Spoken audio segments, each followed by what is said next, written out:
Assalamualaikum warahmatullahi wabarakatuh. Salam sejahtera bagi kita semua. Shalom, Om Swastiastu, Namo Buddhaya, salam kebajikan. Perkenalkan, kami dari kelas BGSD 2020A, kelompok 1, akan mempresentasikan mengenai materi ketahanan nasional. Next. Anggota kelompok kami, yaitu yang pertama ada Nur Atika Aprilia dengan NIM 200106444004. Yang kedua ada saya sendiri, Putri Amalia, dengan NIM 200106444009. Kemudian ada Isna Rahma Syaharani dengan NIM 200106444015. Ada Cynthia Safira dengan NIM 200106444018. Kemudian ada Azza Dwi Latifa dengan NIM 200106444027. Untuk yang selanjutnya yaitu materi latar belakang. Latar belakang dari ketahanan nasional ada dua, yaitu yang pertama, kegagalan negara Nusantara I dan negara Nusantara II dalam mempertahankan eksistensinya sebagai sebuah negara. Pada masa silam, bangsa Indonesia pernah mencapai kejayaan yaitu pada masa pemerintahan Kerajaan Sriwijaya atau yang dinamakan dengan Negara Nusantara I dan pemerintahan Kerajaan Majapahit yang dikenal dengan Negara Nusantara II yang ditandai oleh kemampuan pemerintah dalam mewujudkan masyarakat yang adil, makmur, aman, dan tentram, serta memiliki pengaruh luas baik secara kewilayahan, politik, maupun ekonomi. Namun, kejayaan tersebut surut bahkan hancur terpecah belah. Menurut sejarah, kehancuran negara Nusantara I dan II disebabkan oleh beberapa faktor. Yang pertama, adanya pertikaian atau perpecahan di antara para pemimpin negara atau raja sehingga negara terpecah belah. Yang kedua, adanya serbuan atau invasi dari negara kerajaan lain. Dan yang ketiga, adanya bencana alam yang merusak dan menghancurkan serta memusnahkan berbagai peninggalan kerajaan tersebut. Nah, pelajaran yang dapat ditarik dari kegagalan negara Nusantara I dan II adalah bagaimana mengembalikan atau menciptakan kejayaan bangsa dan negara selama mungkin, tanpa mengulangi kesalahan yang dialami negara-negara kerajaan di masa lalu. Dalam konsep negara modern, pengembangan konsepsi ketahanan nasional di satu sisi diarahkan pada upaya memupuk, membina, menumbuh kembangkan, dan meningkatkan kekuatan, kemampuan, keuletan, dan ketangguhan. Dan yang kedua, yaitu dilatar belakangi karena kegagalan perjuangan dan pemberontakan putra-putri daerah untuk mengusir penjajah. Perjuangan dan pemberontakan putra-putri daerah untuk mengusir penjajah mengalami kegagalan, namun semangatnya tidak pernah padam. Ditilik dari sisi ketahanan nasional, kegagalan perjuangan tersebut disebabkan oleh kombinasi dari faktor-faktor, yaitu yang pertama, pemerintah kolonial menerapkan politik pemecah belahan terhadap rakyat atau biasa kita kenal dengan divide and impera. Kemudian yang kedua, perjuangan dan pemberontakan bersifat kedaerahan atau lokal. Kemudian yang ketiga, para pejuang kalah dalam sistem persenjataan, baik sistem senjata teknologi maupun sistem senjata sosial. Kemudian pemerintah kolonial melakukan tipu muslihat atau politik curang melalui janji-janji perundingan tetapi justru digunakan untuk menjerat dan menangkap para pejuang. Kegagalan perjuangan putra-putri daerah tersebut telah mengilhami adanya pemikiran baru dalam memperjuangkan kemerdekaan Indonesia melalui jalur non-fisik yang dipelopori oleh Budi Utomo pada tanggal 20 Mei 1908. Nah, itu tadi adalah latar belakang dari ketahanan nasional. Yang selanjutnya yaitu pengertian dari ketahanan nasional. Pengertian dari ketahanan nasional yaitu kondisi dinamis bangsa Indonesia yang berisikan keuletan dan ketangguhan dalam menghadapi serta mengatasi segala bentuk ancaman, gangguan, ataupun hambatan dari dalam maupun luar negeri. Konsepsi Lemhanas tahun 1972 menyatakan bahwa ketahanan nasional merupakan kondisi dinamis suatu bangsa yang berisi keuletan dan ketangguhan yang mampu mengembangkan kekuatan nasional dalam menghadapi dan mengatasi segala ancaman, tantangan, hambatan, dan gangguan, baik yang datang dari luar maupun dari dalam negeri, yang langsung maupun tidak langsung, yang membahayakan integritas, identitas, kelangsungan hidup bangsa dan negara, serta perjuangan mengejar cita-cita dan tujuan nasionalnya. Next. Yang selanjutnya yaitu hakikat ketahanan nasional.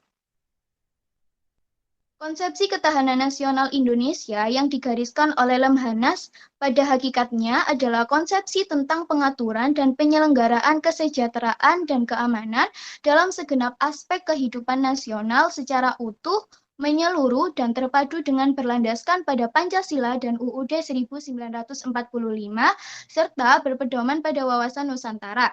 Berdasarkan konsepsi tersebut, maka tujuan ketahanan nasional pada hakikatnya adalah memiliki dua tujuan, yaitu tujuan minimal dan tujuan maksimal. Untuk tujuan minimal, yaitu menjaga, mempertahankan, dan menjamin kelangsungan hidup bangsa dan negara selama mungkin. Kemudian untuk tujuan maksimal, yaitu sebagai wahana untuk menuju kejayaan bangsa dan negara. Implementasi tujuan ketahanan nasional di satu sisi bangsa Indonesia sadar bahwa pergaulan antar bangsa akan menentukan bagaimana pergulatan politik domestik dan politik internasional, sedang di sisi lain akan menentukan bagaimana bangsa Indonesia memperjuangkan dan mewujudkan cita-cita dan tujuan nasional dalam kancah internasional. Penyelenggaraan ketahanan nasional Indonesia yang berdasarkan Pancasila dan UUD 1945 mengandung nilai-nilai luhur dan bersifat universal, sehingga pola pelaksanaannya tidak mengembangkan semangat kekerasan, agresi, dan ekspansionisme bangsa-bangsa. Berdasarkan tujuan minimal dan maksimal di atas, maka hakikat ketahanan nasional adalah kemampuan dan ketangguhan bangsa Indonesia untuk menjamin kelangsungan hidupnya menuju kejayaan bangsa dan negara. Next. Yang selanjutnya ada filsafat ketahanan nasional. Filsafat ketahanan nasional adalah menjadi pokok pikiran. Hal ini tampak pada pembukaan UUD 1945 yang berbunyi pada alinea pertama bahwa sesungguhnya kehidupan itu ialah hak segala bangsa, dan oleh sebab itu, maka penjajahan di atas dunia harus dihapuskan, karena tidak sesuai dengan pri kemanusiaan dan pri keadilan. Nah, mempunyai makna bahwa kemerdekaan Indonesia itu adalah hak asasi semua manusia. Kemudian pada alinea kedua, dan perjuangan kemerdekaan Indonesia itu telah sampailah kepada saat yang berbahagia dengan selamat sentosa mengantarkan rakyat Indonesia itu ke dalam gerbang kemerdekaan negara Indonesia yang merdeka, berdaulat, adil, dan makmur. Mempunyai makna bahwa adanya masa depan yang harus diraih atau dicita-citakan. Kemudian pada alinea ketiga, yang berbunyi, atas berkat rahmat Allah yang Maha Kuasa dan dengan didorongkan oleh keinginan luhur supaya berkehidupan kebangsaan yang bebas, maka rakyat Indonesia dengan ini menyatakan kemerdekaannya. Mempunyai makna, bila negara ingin mencapai cita-cita, maka kehidupan berbangsa dan bernegara harus mendapat ridho Allah yang Maha Kuasa yang merupakan dorongan spiritual. Kemudian pada alinea keempat yang berbunyi, kemudian daripada itu untuk membentuk suatu pemerintahan negara Indonesia yang melindungi segenap bangsa Indonesia dan untuk memajukan kesejahteraan umum, mencerdaskan kehidupan bangsa dan ikut melaksanakan ketertiban dunia yang berdasarkan kemerdekaan, perdamaian abadi dan keadilan sosial, maka disusunlah kemerdekaan Indonesia itu dalam suatu susunan negara Republik Indonesia yang berkedaulatan rakyat berdasarkan kepada ketuhanan yang Maha Esa, kemanusiaan yang adil dan beradab, persatuan Indonesia, kerakyatan yang dipimpin oleh hikmat, kebijaksanaan dalam permusyawaratan perwakilan, serta dengan mewujudkan suatu keadilan sosial bagi seluruh rakyat Indonesia. Untuk presentasi selanjutnya bisa dilanjutkan oleh Isna Rahma. Silakan.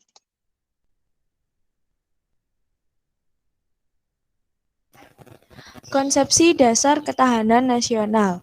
Konsepsi Dasar Ketahanan Nasional Indonesia pada dasarnya adalah konsepsi tentang pengaturan dan penyelenggaraan kesejahteraan dan keamanan dalam segenap aspek kehidupan nasional melalui pemanfaatan kerjasama dan pemberdayaan lingkungan.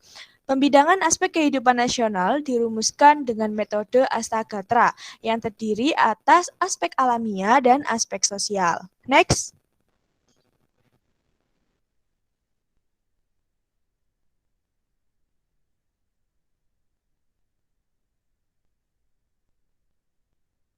Aspek sosial, yaitu aspek yang sifatnya lebih dinamis, mencakup aspek ideologi, politik, ekonomi, sosial budaya, dan pertahanan keamanan.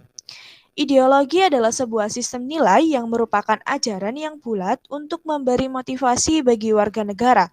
Di dalam ideologi juga terdapat konsep dasar mengenai kehidupan yang dicita-citakan oleh sebuah bangsa dan negara. Ideologi bisa dikatakan kuat jika di dalamnya terkandung nilai-nilai yang bisa memenuhi serta menjamin segala aspirasi hidup yang dimiliki oleh rakyat, baik sebagai individu maupun sebagai masyarakat. Aspek ideologi dalam ketahanan nasional ini akan menunjukkan bagaimana kekuatan nasional dalam menghadapi dan mengatasi segala ancaman, hambatan, dan tantangan yang datang dari dalam maupun luar, berbahaya bagi kelangsungan kehidupan ideologi bangsa dan negara. Yang kedua adalah aspek politik. Aspek politik ini berhubungan dengan bagaimana ketahanan nasional menghadapi dan mengatasi segala tantangan, hambatan, dan ancaman pada kehidupan politik bangsa dan negara. Ketahanan nasional dengan aspek politik ini mencakup ketahanan pada aspek politik dalam negeri dan ketahanan pada aspek politik luar negeri. Yang ketiga adalah ekonomi. Ketahanan nasional juga mencakup ketahanan ekonomi yang bisa diartikan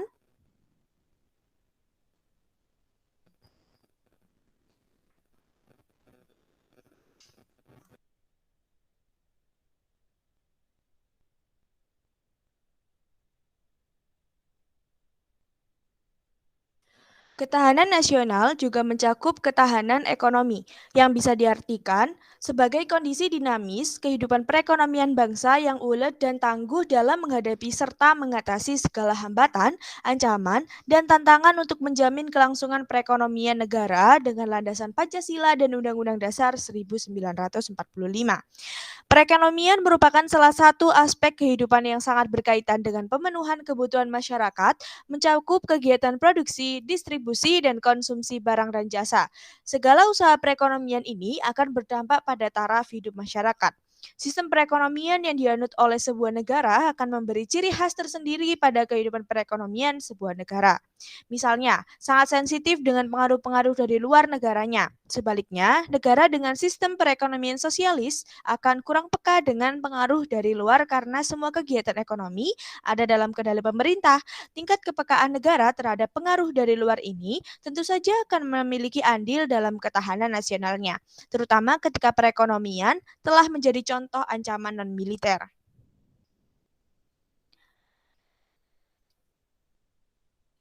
Aspek sosial pada dasarnya berhubungan dengan bagaimana interaksi manusia dalam kehidupan bermasyarakat yang di dalamnya terkandung nilai-nilai kebersamaan, senasib, sepenanggungan, dan solidaritas. Sementara itu, hakikat dari budaya adalah sistem nilai yang merupakan hasil dari hubungan manusia dengan cipta, rasa, dan karsa yang akan menumbuhkan gagasan-gagasan utama serta menjadi kekuatan pendukung dalam penggerak kehidupan. Oleh karena itu, aspek sosial budaya ini akan menjadi cara hidup suatu masyarakat yang termanifestasi dalam tingkah laku dan cara mereka berinteraksi atau satu sama lainnya. Yang terakhir adalah aspek pertahanan dan keamanan. Aspek pertahanan dan keamanan ini berkaitan dengan bagaimana ketahanan nasional dalam menghadapi dan mengatasi segala tantangan dan hambatan yang datang dari luar maupun dalam, baik langsung maupun tidak langsung, berbahaya bagi identitas, integritas, dan kelangsungan hidup bangsa dan negara. Aspek yang satu ini merupakan upaya seluruh rakyat Indonesia sebagai satu sistem pertahanan dan keamanan dengan cara menyusun, mengerahkan, dan menggerakkan potensi yang dimiliki. Next.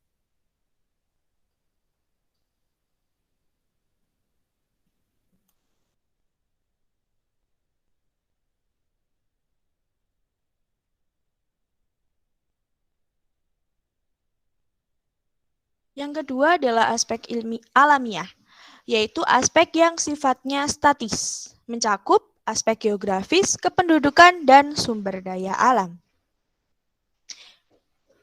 Yang pertama adalah geografis. Indonesia sebagai negara kepulauan memiliki posisi geografis di posisi silang dunia antara dua benua, yaitu benua Asia dan benua Australia, serta antara dua samudra, yaitu Samudra Hindia dan Samudra Pasifik. Dengan demikian, Indonesia berada di posisi strategis untuk jalur perdagangan. Kondisi Indonesia yang juga termasuk negara kepulauan membuat Indonesia memiliki banyak keberagaman, baik dari segi karakteristik daerahnya maupun dari segi kebudayaannya. Nah, karena itu, Indonesia membutuhkan ketahanan nasional untuk menjaganya. Dan dari situlah lahirlah geopolitik dan geografis, di mana geopolitik merupakan kebijakan politik suatu negara terkait posisi geografisnya untuk mencapai tujuan geopolitik, sementara geografis adalah pelaksanaan dari geopolitik tersebut yang dipengaruhi juga oleh kondisi geopolitik Indonesia. Yang kedua adalah kependudukan. Indonesia termasuk negara yang memiliki jumlah penduduk yang besar. Hal ini bisa menjadi kekuatan bagi Indonesia karena penduduk merupakan unsur yang sangat penting dalam kehidupan dan perkembangan suatu negara, terutama berkaitan dengan pembangunan nasional. Akan tetapi, pernyataan ini baru bisa dibenarkan jika jumlah penduduk yang besar juga diimbangi oleh kualitas penduduk yang baik. Oleh karena itu, demi menjaga ketahanan nasional, kita perlu untuk bisa melihat persoalan yang muncul dari aspek kependudukan ini, untuk selanjutnya mencari solusi yang tepat untuk mengatasinya. Yang terakhir adalah sumber daya alam. Sumber daya alam adalah segala sumber dan potensi alam, baik di darat, laut, maupun udara, yang ada di dalam wilayah kekuasaan negara tersebut. Pengelolaan kekayaan alam ini akan mempengaruhi bagaimana ketahanan nasional bisa terwujud.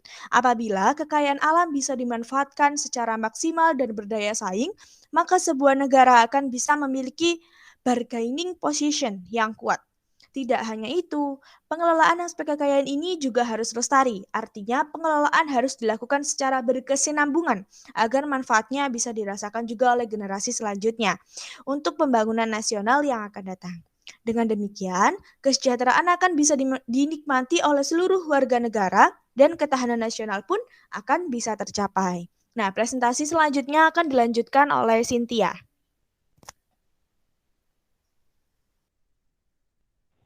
Baik, terima kasih. Saya akan melanjutkan presentasi berikutnya. Di sini ada asas ketahanan nasional. Di sini terdapat 5 asas ketahanan nasional. Yang pertama yaitu kesejahteraan keamanan, yang dimana kebutuhan manusia yang mendasar dan esensial. Yang kedua ada komprehensif, yaitu mencakup seluruh aspek kehidupan bangsa. Kemudian yang ketiga ada mawas ke dalam, yang bertujuan menumbuhkan hakikat, sifat, dan kondisi kehidupan nasional. Yang keempat yaitu mawas keluar, yang dimana mengantisipasi dan berperan mengatasi dampak lingkungan luar. Yang terakhir yaitu kekeluargaan, yang dimana keadilan, kearifan, kesamaan, gotong royong, toleransi dalam kehidupan berbangsa. Next.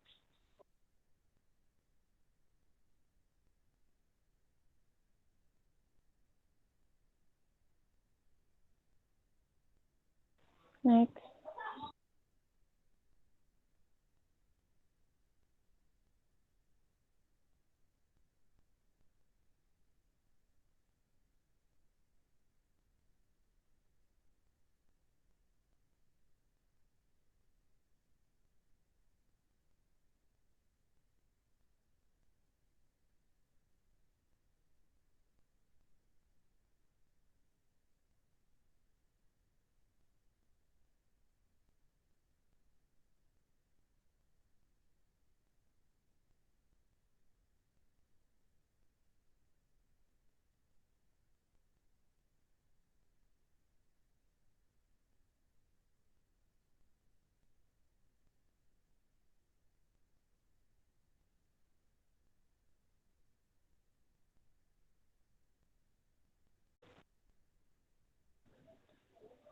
Kemudian yaitu ada fungsi ketahanan nasional. Di sini fungsi ketahanan nasional ada 3. Yang pertama, daya tangkal sebagai konsepsi penangkalan, yang artinya ketahanan nasional berfungsi sebagai penangkal dari segala bentuk ancaman, gangguan, ataupun hambatan terhadap integritas, identitas, serta keberlangsungan hidup berbangsa dan bernegara.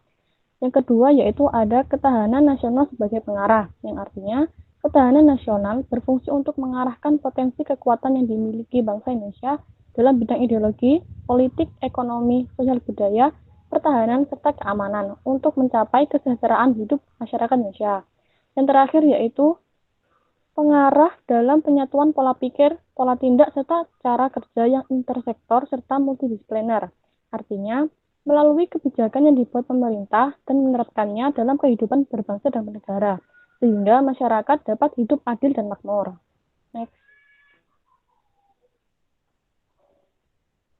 Nah, kemudian dalam hal ketahanan nasional diperlukan upaya dalam menunjang keberhasilan tugas pokok pemerintahan, seperti tegaknya hukum dan ketertiban, terwujudnya kesejahteraan dan kemakmuran, terselenggaranya pertahanan dan keamanan, terwujudnya keadilan hukum dan keadilan sosial, serta terdapatnya kesempatan rakyat untuk mengaktualisasi diri dan kelangsungan hidup bangsa dan negara, serta perjuangan mencapai tujuan nasional. Nah, berikut upaya-upaya untuk mencapai tujuan.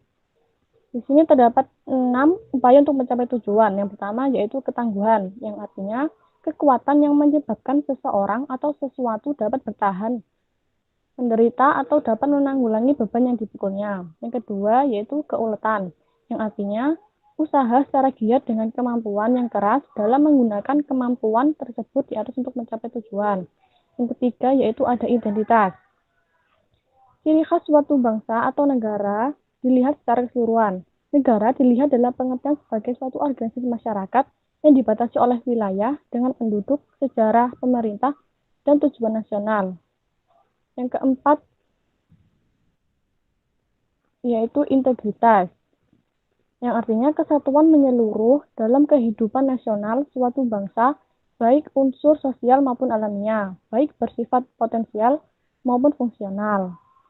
Kemudian ada ancaman. Ancaman yang dimaksud di sini adalah hal atau usaha yang bersifat mengubah atau merombak kebijaksanaan, dan usaha ini dilakukan secara konseptual, kriminal, dan politis. Yang terakhir yaitu ada hambatan dan gangguan, yang artinya hal atau usaha yang berasal dari luar dan dari diri sendiri yang bersifat dan bertujuan melemahkan atau menghalangi secara tidak konsepsional. Presentasi selanjutnya akan dilakukan oleh Tika. Baik, saya akan menjelaskan mengenai pendidikan anti korupsi.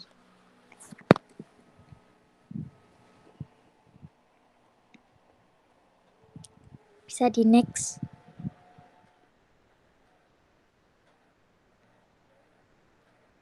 Pengertian dari korupsi sendiri. Korupsi adalah penyelewengan atau penyalahgunaan uang negara atau perusahaan dan sebagainya untuk keuntungan pribadi atau orang lain.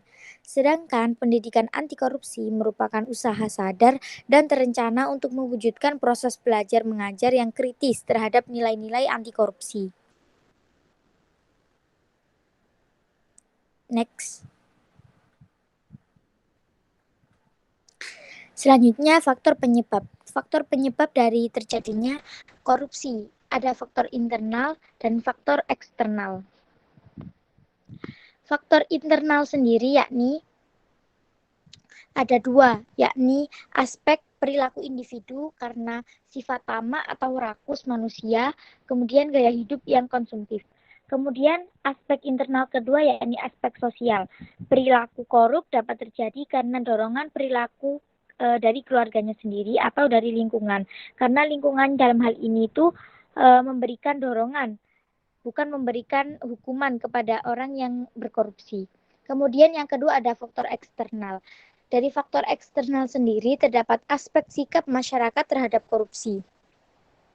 Ada kurang sadarnya masyarakat Indonesia akan dampaknya korupsi.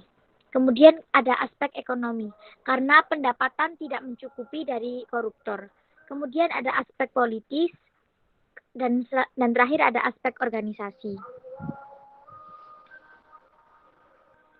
Next. Selanjutnya ada dampak masif korupsi. Yang pertama dilihat dari dampak korupsi terhadap ekonomi. Tidak adanya motivasi pertumbuhan ekonomi dan investasi. Kemudian berkurangnya legitimasi dan peran pasar. Yang ketiga, barang dan jasa berkualitas rendah. Kemudian hutang negara semakin meningkat.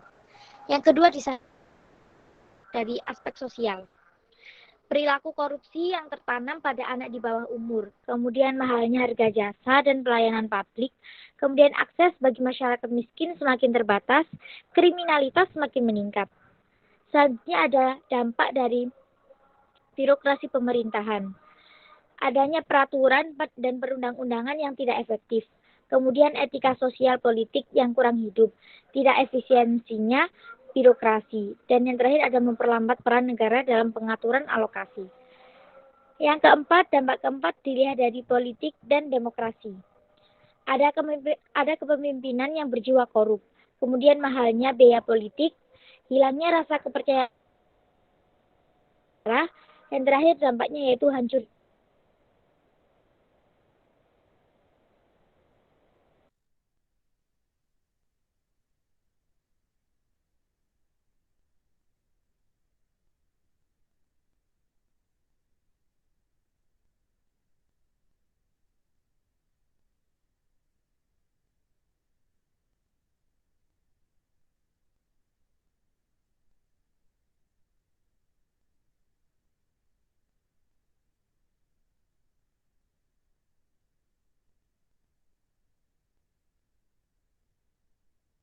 Kedaulatan rakyat.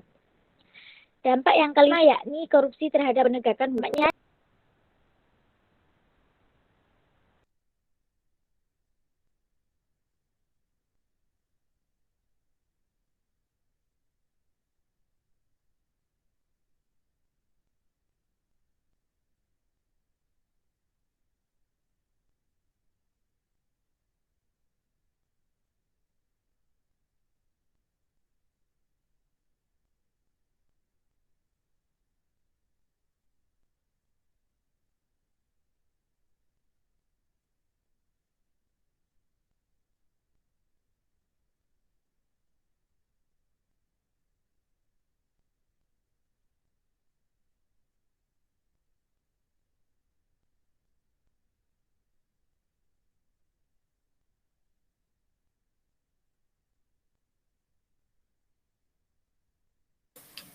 Baik, selanjutnya next.